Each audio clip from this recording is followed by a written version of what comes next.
So yung mga business, papunta tayo sa school ni Amaro. At nagdala rin ako ng baon niya, hindi pa pala siya nananghalian. Gamitin natin yung ating motor. Diyan lang naman, malapit-lapit lang naman mga business yung ano. Wala pang 5 minutes na biyahe yun. So yun, samahan niyo ako mga business sa ating practice sa ating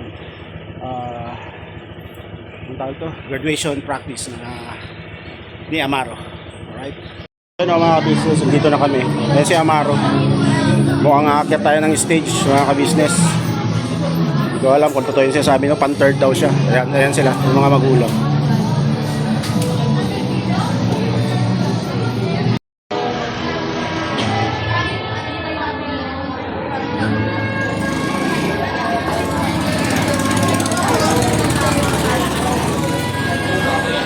Mga ka-business namin minamahal. Galing tayo ng school. Oh my God, ang init. Grabe, ang tagal ng practice mga business. Pero siyempre kailangan natin magtiyaga. Hindi natin kailangan mainip kasi once in a lifetime lang mangyayari yung graduate ng elementary ang ating mga anak. Kaya kanina nandun kami sa school at yun, practice kung paano gagawin, kung paano magpa-march at kung paano kakabitan ng susuot yung medal ng mga with honors. So yun, tapos pati yung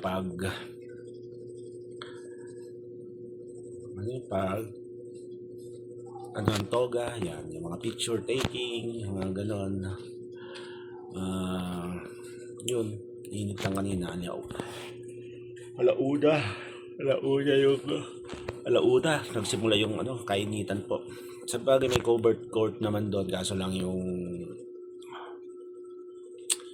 singaw ng sobrang init, talagang grabe. So 200 plus na 239 ang mga graduates sa Abugbagin Elementary School na pinapasukan ni Amaro. At abangan nyo po, may mga good news tayo. Siyempre yung ating Amaro binigay yung kanyang best sa pag-aaral niya. Nakakatuwa lang. At akit tayo ng stage, siyempre. Akit tayo sa graduation stage kasi isa siya sa may with honors. Yan, with honors ang ating Amaro. Nasa top 3. Top 3 siya sa kanilang room at saka sa overall with honors siya. So, siya sa mga sa 239.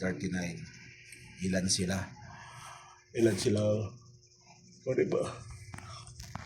Bibigyan ng with honors.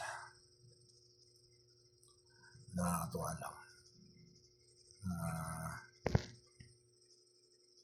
Kumbaga hindi tayo binigo ni Amaro sa kanyang pag-aaral. So proud lang, kahit may kakulitan, hindi siya nagpabaya sa kanyang pag-aaral. Kaya yun ito na yung time na gagraduate ka ng grade 6 mo at siyempre panibagong hindi pa tapos, hindi pa malayo pa pero nalagpasan mo na yung pagiging elementary, susunod na ang junior high or high school life.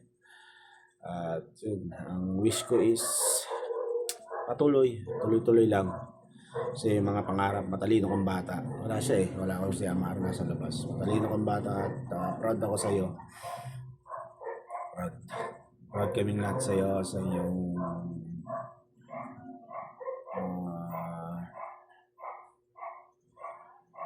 achievement sa iyong school. Ginagalingan mo.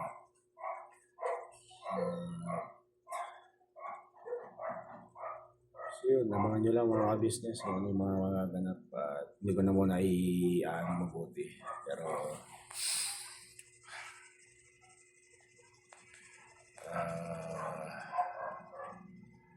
ano pa ba? Wala masyadong ay may dumating nga pala kanina. Panood nyo naman po yung dumating ang ninang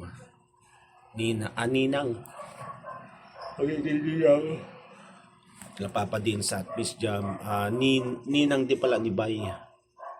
Tsaka ni Junjun yan. Si Ma'am Helen Garduque. Yun, salamat po. Ilocano din po mga kabis. Iniwan ko nga pagkatapos ng lunch ng tanghali. Iniwan ko nga po sila. Para umattend sa tawag dito, umattend sa practice ng graduation ceremony na gaganapin sa 30 March 30, 3 days na lang po, 27 po kasi ngayon. 3 days na lang at ayun lang naman ang mga naganap, mga business namin minamahal.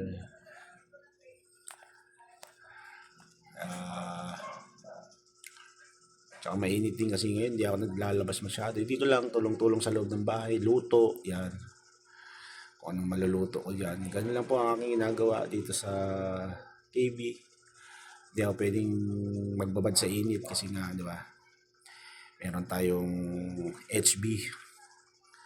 Kailangan,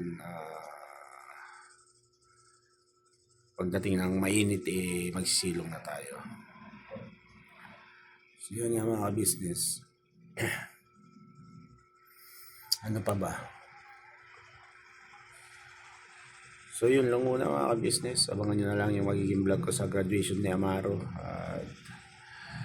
Congratulations sa lahat ng graduates. At syempre congratulations kay Amaro. Nag-graduate this 30. Congratulations for making me proud sa mga achievements mo sa school. Kahit na nung mga una-una may pagkapasaway pero pinapatunayan niya naman po ang kanyang kagalingan pagdating sa school. Kaya happy graduation sa iyo, nak, at basta patuloy lang sa iyong mga pangarap. Nandito lang na kami lagi nakasuporta sa iyo at sa lahat ng iyong gustong maabot ay hindi ka namin pababayaan at full support kami sa iyo. Kaya we love you all, Amaro, at congratulations dahil ikaw ay with honors at aakyat tayo ng stage at masasabitan kami medalya. So yun lang mga business. At yun nga po pala, suportahan po natin ang bagong channel ng ating business official. Meron siyang bagong channel na ang Mr. KB Official. Doon niya po yata i-upload ang kanyang mga pagtulong at ang kanyang pagcha-charity sa Miss KB Official. At sa ka-business official naman ay magiging mixed vlog na yung, ka-business official po, tama, ay magiging mixed vlog na yung kanyang mga vlog about sa family, about sa mga travels, ganun, about sa good vibes. Kaya supportahan po natin ang ating ka-business sa kanyang bagong channel na Miss KB. Mr. KB, sorry.